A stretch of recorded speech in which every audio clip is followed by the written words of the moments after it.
C'est normal, parce que vous êtes enregistré par ça. D'accord. Il m'a demandé de le faire comme ça. Voilà, c'est bon. Alors maintenant, il faut que je...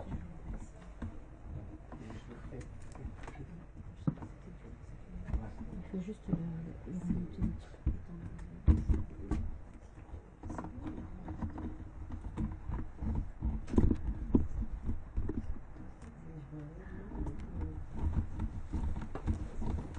Si ça t'arrive pas, si je l'approche un petit peu, est-ce que ça te gêne du tout? C'est vrai? C'est juste la lampe qui va pas. La lampe qui va pas? C'est-à-dire que on enlève quand vous bougez, elle fait un... Attendez.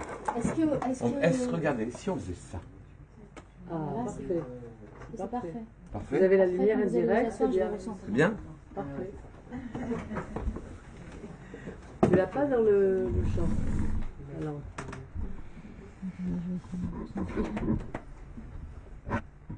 Voilà, ça devrait aller. À mesure, allez-y, vous pouvez démarrer. D'accord. Bon, vous me dites. Alors c'est le suivi. Ça avance, ça? Ça marche? Oui. D'accord. Bien. Écoutez, aujourd'hui, on va lever le voile sur des choses intéressantes et délicates. Il faut prendre avec des pincettes, avec prudence, avec intelligence, avec discernement, mais qui sont tout aussi présentes que les choses que l'on voit tous les jours. Dans la paracha de cette semaine, dans la paracha qui vient de passer, paracha de Vaïshlach, non, dans la paracha qui vient de passer, Vaïtse, paracha de Vaïtse, on a vu un épisode dans lequel Yaakov était sorti pour se sauver de Esav et à la rencontre de son épouse. Il allait chercher son épouse. Et il était sur le trajet, et quand il était sur le trajet, il a rencontré les gens de Haran. Il y a un épisode dans lequel il se retrouve devant un puits, puis devant lequel il va rencontrer Rachel. Mais quand il va se trouver devant ce puits, il va commencer à donner une leçon de gestion des troupeaux au berger de Haran. Vous savez bien que, en principe, c'est pas la vocation de la Torah d'expliquer comment on dirige les troupeaux, en tout cas de dépenser beaucoup de mots pour ça. Et il leur dit, mes amis, le jour est grand encore, c'est encore grand jour, pourquoi vous ne poussez pas la pierre qui bouche le puits pour abreuver les troupeaux? Pourquoi vous ne poussez pas la pierre qui bouche le puits pour abreuver les troupeaux? Vous devriez donner à boire aux troupeaux et les envoyer paître. Ils continuent à manger. Et ici, à ce propos-là, où c'est marqué Odayom Gadol, le jour est encore grand, et ils lui ont répondu, les bergers, le jour est encore grand et la raison pour laquelle on ne bouge pas la pierre, c'est parce que la pierre est imbougeable. On attend de se réunir à plusieurs bergers pour qu'on bouge la pierre et effectivement, on abreuvera à ce moment-là les troupeaux. Donc la réponse des bergers était claire, c'est vrai. Il faut bouger une énorme pierre pour pouvoir disposer de l'eau du puits. Asseyez-vous. Il y a plein de places, regardez, c'est plein. Il faut bouger une énorme pierre pour disposer de l'eau du puits. Et pour disposer de cette eau de puits, oui, nous on n'y arrive pas. Rachel est arrivée avec son troupeau et on voit Yaakov se précipiter et à lui tout seul tourner et bouger la pierre. Naturellement, on est tous des adultes et on sait que se risquer au ridicule quand on a maintenant pas loin de 80 ans, plus de 80 ans même, oui, c'est pas la meilleure des choses que l'on fait. Évidemment qu'il aurait dû se demander, Yaakov, mais comment eux qui n'arrivent pas à boucher le puits, la pierre à plusieurs personnes, pourquoi moi, comment se fait-il que moi j'arriverai à bouger cette pierre? Il n'aurait jamais dû se précipiter, même à la vision de Rachel, oui, pour ouvrir ce puits. Qu'est-ce qui se passe? D'ailleurs, on a parlé de puits dans la paracha précédente. On a parlé des puits qui avaient été ouverts par Abraham et que les Péléchim avaient bouché et que Yitzhak avait réouvert et qu'il s'était disputé avec les gens du cru et il est parti. Il y a un puits s'appelait Sitna, etc. L'autre s'appelait Essek. Sitna, ça veut dire la haine. Essek, ça veut dire c'est difficile, oui. Et enfin, il a ouvert un puits qui s'appelait Rechovot. Il a été élargi. Le puits a été accepté. Et la Torah s'éternise et parle, le puits ceci, il l'a creusé là-bas, ils l'ont bouché ceci, ils l'ont bouché cela. Qu'est-ce qu'on veut avec ces histoires de puits? D'accord? Je voudrais compliquer un tout petit peu cette question-là en disant qu'à chaque fois, naturellement, c'est près de l'eau que les Avot ont rencontré leurs femmes. Et que donc, évidemment, mis à part l'image de pureté immédiatement qui nous vient à l'esprit, il y a quelque chose de plus que tout cela dans ces puits-là. Il faut comprendre pourquoi c'est très important de creuser des puits. Abraham l'a fait. Pour quelles raisons ils ont été bouchés. Et il arrive même un moment dans la paracha Toldot où Avimelech dit à Yitzhak, écoute, t'es trop fort pour nous, va-t'en d'ici, etc. Qu'est-ce que ça veut dire, t'es trop fort, t'es trop grand pour nous, va-t'en d'ici? Mais quand quelqu'un est grand, les pays se l'arrachent, évidemment. Un renom, une notoriété, un know-how, quelque chose, un savoir-faire, c'est très précieux pour les pays. Pour quelle raison il le met dehors? Il n'a pas envie de lui. On ne comprend pas. C'est parachute. D'accord? Et là, on commence par Shavayetse. Il vient, il se retrouve devant un puits, et c'est lui qui bouge la pierre au-dessus du puits. Comment se fait-il d'abord qu'il se soit risqué? Il aurait dû penser qu'il n'était pas capable de le faire. Il se soit risqué à boucher la pierre. Et qu'est-ce que c'est cette histoire de puits? Finalement, à chaque fois dont on parle dans Parashat Toldot et ici. Le Sfat Emet nous donne une explication merveilleuse. Il cite un Zohar, et il dit que le puits figure quelque chose de très précis. Le puits figure la croûte et l'épaisseur qui nous cachent l'eau des profondeurs. Oui, le puits est la chose qu'on est obligé de creuser dans l'apparence des réalités, d'ouvrir un puits d'une profondeur importante pour pouvoir accéder à quelque chose d'autre que ce que la superficie nous montre. On est très prisonnier des apparences et il faut les creuser les puits. Il y en a un qui m'a fait remarquer qu'Abraham il a creusé un puits, que Yitzhak il a creusé un puits, mais que Yitzhak il n'a pas creusé un puits. Yitzhak il a bougé une pierre. D'accord? Yaakov, pardon, excusez-moi. Yitzhak a creusé un puits, Abraham a creusé un puits, mais Yaakov il n'a pas creusé de puits, il a poussé une pierre. D'accord? Et ici, qu'est-ce que c'est cette histoire de puits? L'histoire du puits, c'est que de la même manière que dans la réalité, j'accède à l'eau, à la profondeur des choses en creusant, oui, eh bien, de la même manière, Abraham est venu et il a creusé un puits, c'est-à-dire que il a fait affleurer à la superficie la profondeur qui se cache derrière, la vie qui se cache derrière tout ce que vous voyez. Nous avons face de nous une grosse croûte de matérialité. Une croûte qui est nécessaire, il ne faut pas la mépriser du tout, d'accord? Mais une croûte de matérialité qui nous empêche absolument de voir l'essentiel. Elle nous cache l'essentiel qui est au fond. C'est évident. On dit que chaque jour il refait, il maintient en l'état les choses du commencement. D'accord? Il les maintient en permanence. Si vous avez un monde, sachez que le monde rien ne vous empêche de penser que c'est un mirage. Oui? Le monde qui est autour de vous. Il est venu de rien, il peut disparaître en un instant. Oui? Vous avez des mirages, vous avez parfois des mirages plus petits. Oui? Khalila, c'est un tsunami, un truc comme ça, où vous voyez une île disparaître, vous voyez une population immense disparaître. Haïti a souffert d'un tsunami qui a duré 2 minutes, il y a eu 200 000 morts. Vous voyez que parfois la réalité abandonne, et elle dit, je vous laisse signer, je vous donne plus de sol sous vos pieds. Oui? Et imaginez que le monde entier, c'est ça. La croûte que vous voyez, la matérialité que vous voyez, la superficialité que vous voyez, c'est une apparence très solide, très forte, très nécessaire, oui, mais elle est dépendante d'une étincelle interne, et sans cette vie-là, il n'y a pas de réalité. D'où on le sait, le pasuk le dit, Bechol yom tamid osema bereshit. Je vous traduis, tous les jours, en permanence, il refait le monde, il refait le monde. Le monde, il le maintient en vie. Le mirage que nos yeux voient, c'est un miracle qui est une réalité dans ce mirage-là, oui, qu'il soit solide. J'étais en vacances un enfant qui aujourd'hui est marié, et on était en pleine montagne, Et il y avait le précipice d'un côté, c'était une route qui était à fleur de précipice, et la montagne de l'autre côté. Et je le voyais tâter la montagne comme ça. Je dis, mais qu'est-ce que tu fais? Il me dit, mais papa, c'est plein derrière. C'est sérieux, vous? Décor de théâtre. C'est plein derrière. Et vous devriez vous poser cette question. Est-ce que c'est plein derrière? Vraiment, c'est plein. Tout ça, tellement de choses derrière la superficie. Et oui, la superficie est sérieuse, mais ce n'est qu'une superficie. Et donc, tous les jours, il nous refait notre mirage, et l'étincelle de profondeur s'appelle Tamid. Elle s'appelle toujours Tamid, en permanence.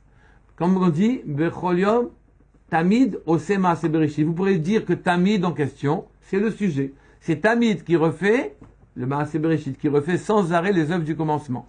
Ce Tamid-là, ce toujours-là, c'est l'âme du monde. Oui, c'est le point d'éternité qu'il y a dans le monde. Quoi? Oseh Maaseh Bereshit. Il fait les œuvres du commencement. Donc on a l'impression que c'est l'éternité qui refait les œuvres du commencement en permanence. D'accord? Et c'est le point de profondeur. Comme ça ramène le Zohar, comme ça ramène le Sfatemet du Zohar, en tout cas. Et donc vous voyez, on doit clairement faire affleurer ce qui est en profondeur. On ne peut pas laisser les choses en état. Sinon, on passerait une vie de superficialité, mais très rapidement, on se lasserait, ou bien on se dirigerait vers des vanités. On ne peut pas rester sans rien faire. Oui? Et c'est pour ça que vous avez des gens qui dansent, ou qui ont des trucs comme ça. Il faut qu'ils se distraient. Ils se distraient de plus en plus. Parce que où on va, qu'est-ce qu'on va faire? Une fois qu'on a fait ça, il faut encore plus. D'accord? Et les puits sont ces choses-là. D'accord? Ce sont en quelque sorte des puits de lumière. Venez, vous avez le fauteuil là. Ce sont en quelque sorte des puits de lumière.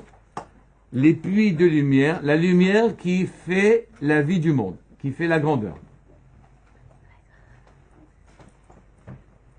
Je suis au plus proche.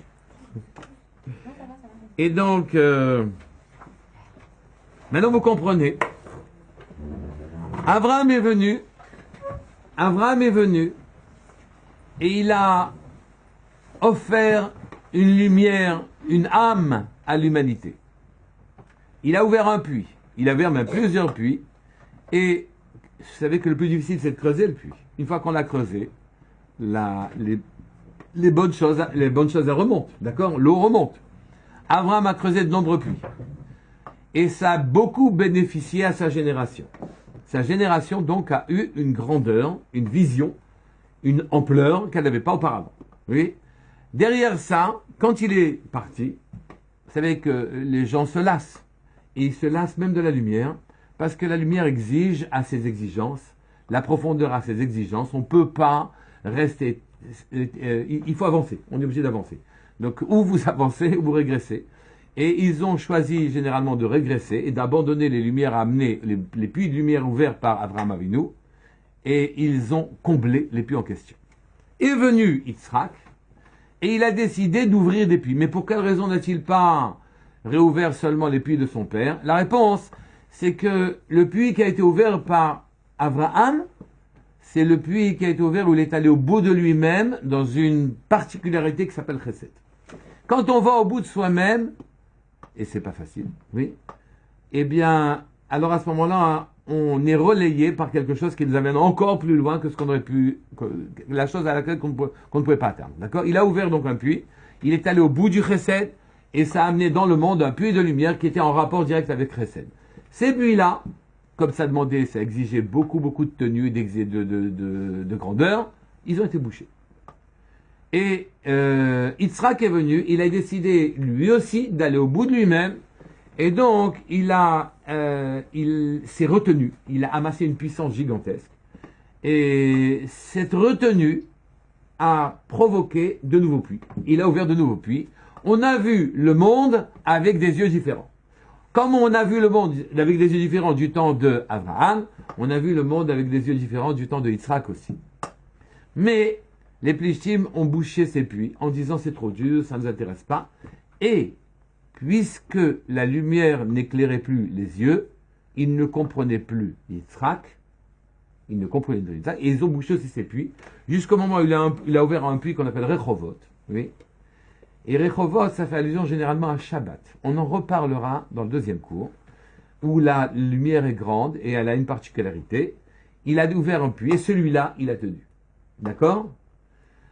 Alors maintenant qu'on a expliqué de quoi il s'agissait concernant les puits, on peut répondre à la question que nous avions eue dans Parashat Vayetze. C'est marqué Odayom Gadol, le jour est encore grand, vous devriez pousser la pierre, ouvrir le puits et abreuver les troupeaux et qu'ils aillent continuer de manger, de paître, oui. Et dès que Rachel est venu, il s'est précipité et il a ouvert à lui tout seul le puits. Mais comment a-t-il pu penser qu'il pourrait ouvrir le puits? Je suis obligé d'ajouter une autre idée qui consiste à dire que quand on a la dimension de Yaakov, quand on a la dimension d'un tzaddik aussi grand que celui-là, vous savez que Yaakov, lui, l'attribut qui en ce qui le concerne, c'est redoutable. Et redoutable, c'est étonnant, car c'est un mélange de chesed et un mélange de gvura. Gvura, c'est puissance, c'est force, c'est rigueur, oui. Mais ce qui est redoutable, c'est le mélange des deux. Redoutable. Et donc, Yaakov est venu. Et comme lui, en ce qui le concerne, c'est le émet qui le caractérise, c'est la vérité des choses, il n'a plus qu'à bouger la pierre. Il n'a pas à creuser quelque chose. Oui, la mida qui le caractérise, qui est la mida taemet, où il voit derrière la réalité superficielle, il regarde directement les profondeurs. Lui, en ce qui le concerne, il n'a qu'à bouger la pierre. D'ailleurs, dans ce passage, c'est marqué, la Torah nous explique que les bergers lui ont expliqué que d'abord, ils attendent de se réunir, puis ils bougent la pierre, puis ils abreuvent les troupeaux, puis ils remettent la pierre à sa place. Est venu Yaakov, il s'est précipité, et comme un sadique de cette dimension néglige Hevle Olam Hazeh, il a compris que ce monde-ci n'est qu'un voile, lui, il a la force de le pousser. D'accord? Ce voile-là. Le Hémet a la force de pousser ce voile en question. Nous n'avons pas la force de pousser. Enfin, nous avons tous la force de pousser ce voile en question. Mais ce n'est pas facile du tout. Et ça demande une grande préparation. Donc lui, il a eu la force de pousser le voile des réalités. Et il n'a pas hésité un seul instant en bougeant une pierre qui pesait très très lourd. Car même la pierre, elle n'est pas la vérité. Elle est au maximum une réalité, un voile. Et quand il y a nécessité, avec nécessité, on ne modifie pas la réalité pour rien. Quand il y a nécessité, la dimension du tzaddik est capable d'écarter le voile de la réalité pour faire affleurer la vérité, la profondeur, la vérité des choses. Donc il est venu, et c'est lui qui a poussé la pierre du puits, car il peut négliger sans mal, oui, ce qui n'est pas profond.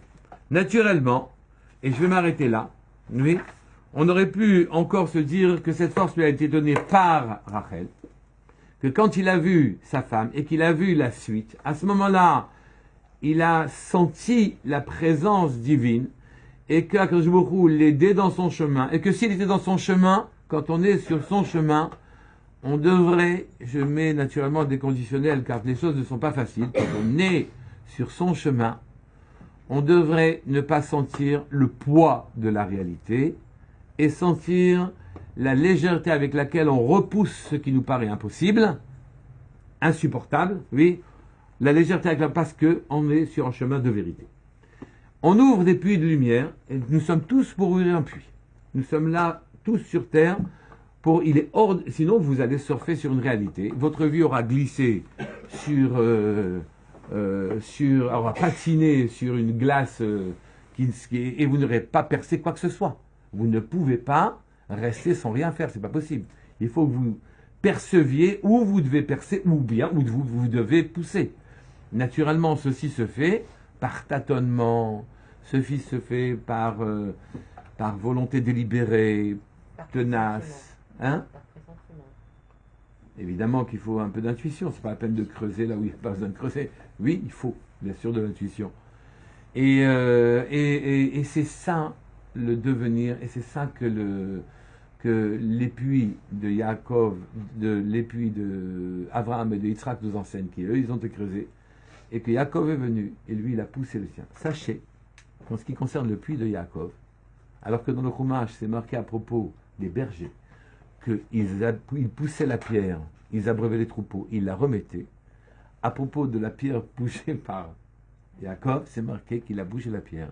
Ce n'est pas marqué qu'il a recouvert le puits. Le puits est donc toujours ouvert. Le puits de vérité est toujours ouvert à tous ceux qui veulent bien se donner la peine d'aller regarder du côté de la vérité, de la lumière. Il n'y a aucun problème, le puits est encore ouvert. Vous avez dit que le chesed a été amené à son maximum par Abraham et Yitzhak, dans son attribut de Gvura, Rigueur. il l'a poussé jusqu'où Il l'a poussé au maximum, il a sacrifié sa vie à 37 ans. On dit qu'il a réouvert les puits bouchés par les Philistins, il en a ouvert d'autres. Oui. Et il a ouvert ceux de son père. Il a réouvert ceux de son père, mais c'était loin d'être suffisant. Il aurait pu se contenter. Quand on a un puits et qu'on a de l'eau, on ne va pas chercher ailleurs. Mais lui a décidé d'accéder à de la lumière d'une manière différente de celle d'Abraham. Et il a ouvert lui aussi, en allant au bout de lui-même, il a ouvert lui aussi des puits qui n'étaient pas ceux d'Abraham. Et eux aussi sont restés. On arrête là pour le premier cours.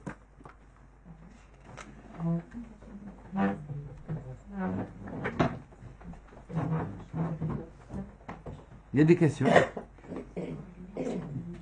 Yael, comment on arrête le truc là? Là, c'est une seconde. Je touche pas parce qu'après c'est... Mais le truc que pour l'extérieur, Alors. du puits, elle a affleuré, elle est Oui, elle était montée, non? Vous voulez passer par là?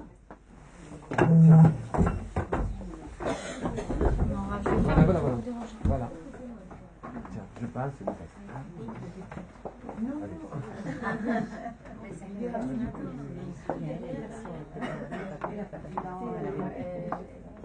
Elle est au